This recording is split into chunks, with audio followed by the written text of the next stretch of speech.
So they thought that they could build him up to be the national, the chief, so that they can use him in a bigger way.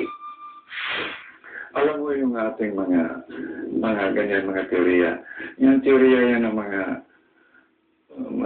kaliwa, no? At saka yung ayaw sa kanya. Naiintindihan daw ni Magsaysay at hinaing ng mga dukha, kaya ito ang pinagtuunan niya ng pansin.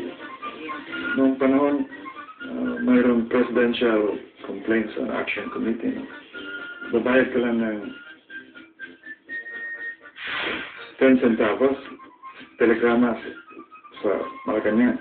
Kung magreklamo ka na hindi ka tinutulungan, hindi ka pinapansin, tapos makapadala ka ng telegrama sa Presidente.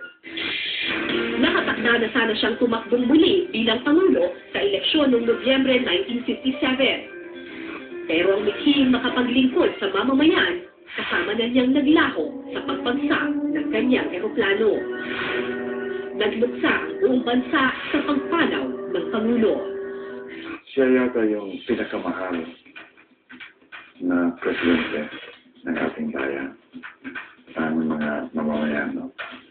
Talagang kaya parang namatayan ng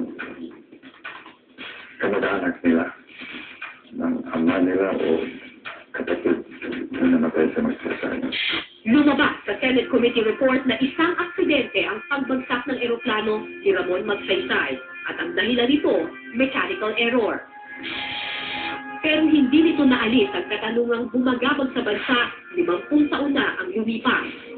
Aksidente nga lang ba ang pagbagsak ng eroplano ni Ramon Magsaysay?